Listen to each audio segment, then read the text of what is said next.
Hi friends, ఈరోజు రాగి జావ చూద్దాం.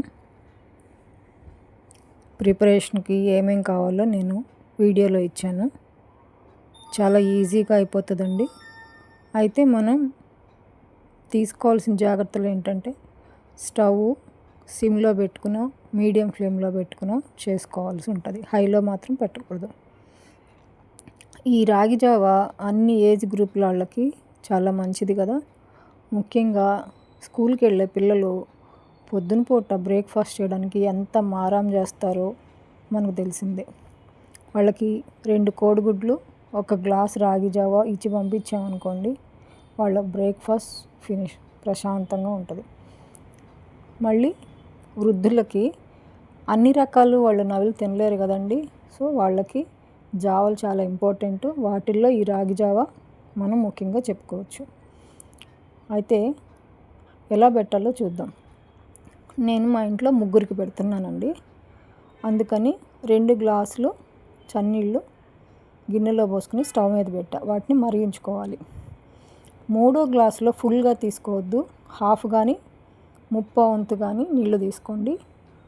ఒక గిన్నెలో 3 గ్లాసులు రాగి జావకి 3 గ్లాసులు రాగి పిండి తీసుకుని ఇంకో 3వ గ్లాస్ వాటర్ ఉంచుకున్నాం కదా, దానిలో సగం కానీ 1/2 కానీ నీళ్లు పోసి ఆ పిండిని ఉండలు లేకుండా కలుపుకోండి. ఉండలు లేకుండా కలుపుకోవడం ముఖ్యమండి. మనం వేడి నీళ్ళల్లో పోసేటప్పుడు కూడా ఓ చేత్తో వంపుకుంటూ రెండో చేత్తో నీళ్లు కలుపుకోవాలి, లేదంటే అడుగు అంటుతుంది. హైలో మాత్రం అస్సలు పెట్టొద్దు స్టవ్. 3 గ్లాసులు రాగి జావకి 3 స్పూన్ల పిండి అయితే పడుతుంది. ఎక్కువ పిండి తీసుకోవద్దండి. చాలా స్పీడ్గా థిక్గా అయిపోయి ఇక గట్టిగా శుద్ధలాగా అయిపోయిద్ది. సో మనం 1 గ్లాస్కి 1 స్పూను రాగి పిండి సరిపోతుంది. చన్నీళ్ళల్లో కలుపుకున్న రాగి పిండిని ఇప్పుడు స్టవ్ మీద మరుగుతున్న వేడి నీళ్ళల్లో పోసి కలుపుకోవాలి. మనం దగ్గరే ఉంటాము అనుకుంటే మీడియంలో పెట్టుకోండి మంట. లేదు కొంచెం పక్కకి వెళ్ళాల్సింది అనుకుంటే సిమ్లో పెట్టుకుని వెళ్ళండి. అయితే అది కూడా ఎక్కువసేపు వద్దండి. 1 or 2 minutesలో మీరు మళ్ళీ అక్కడికి వచ్చి కలుపుకోవాలి. ఎక్కువసేపు ఉంచుంటే అడుగు మాడిపోయే అవకాశాలు ఎక్కువ. ఓకే, ఇది కొంచెం మరగచ్చాలండి, కొంచెం మరగాలి. యూజువల్గా రాగి జావ 2 రకాలుగా కాస్తారండి. ఒకటి తీపి తినని వాళ్ళకి కొంచెం సాల్టు మజ్జిగ వాడతారు. తీపి తినే వాళ్ళకి అంటే ఎదిగే పిల్లలు, కొంచెం బిలో 35 years వాళ్ళకి తీపితో చేసుకొని తాగొచ్చు. షుగర్ కంప్లైంట్ ఉన్నవాళ్ళు, లేకపోతే అబోవ్ 50, అబోవ్ 40 అలా వాళ్ళకి మజ్జిగతో కావాలి అనుకుంటే మజ్జిగతో చేసుకోవచ్చు. మా ఇంట్లో 2 రకాల వాళ్ళు ఉన్నారు. అందుకని ముందుగా ఆ మరిగిన వాటిని నేను ఏం చేస్తున్నానంటే మజ్జిగతో తాగే వాళ్ళ కోసం ఒక గ్లాస్లోకి తీసుకుంటున్నా. ఇప్పుడు ఆ స్టవ్ మీద ఉన్నట్లో బెల్లం కలిపేసుకుని తీపి తాగే వాళ్ళకి రెడీ చేసుకోవచ్చు మనం. మజ్జిగతో తాగే వాళ్ళ కోసం నేను ఒక గ్లాస్లోకి తీసుకుంటున్నా. ఈ గ్లాస్లోకి తీసుకున్న రాగి జావలో అంత వేడి మీద మజ్జిగ కలపకూడదు. వాటిని పక్కన పెట్టుకుని అవి ఆరిపోయిన తర్వాత మజ్జిగ కలిపి ఇవ్వాలి. సాల్ట్ ఇప్పుడు వేసేసుకోండి, పర్లేదు. అవి ఆరిపోయిన తర్వాత మాత్రమే మజ్జిగ కలిపి ఇవ్వండి మజ్జిగతో రాగి జావ తాగే వాళ్ళకి. ఇప్పుడు స్టవ్ మీద ఉన్న దానిలో మీరు ఇంట్లో స్వీట్ ఎంత తింటారు, మీకు తీపి ఎంత కావాలనే దాన్ని బట్టి తగినంత బెల్లం వేసుకోండి.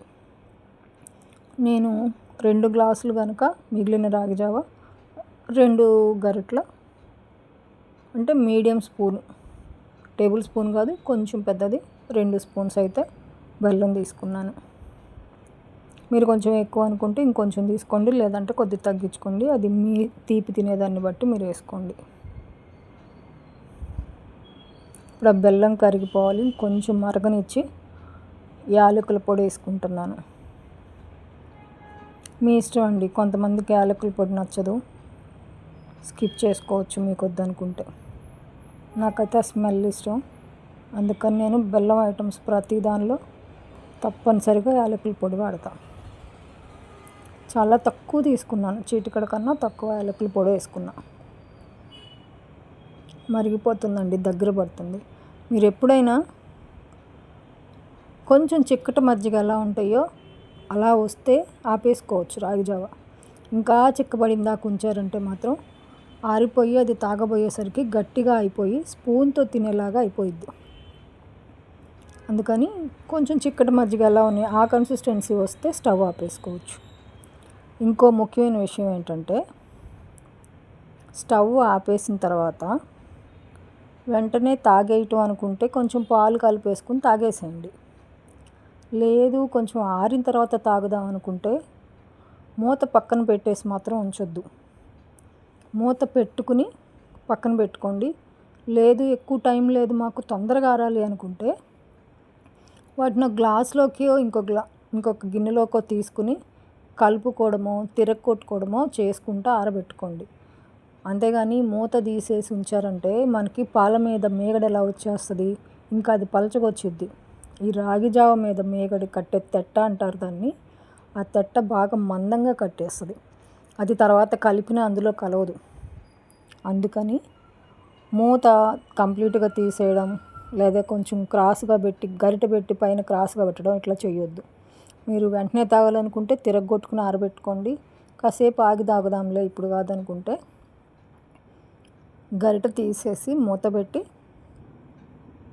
కొంచెం ఆరిపోయింది అనుకున్నాక మీరు తాగాల్సింది అనుకున్న టైంలో ఒక్కసారి కలిపి తాగండి.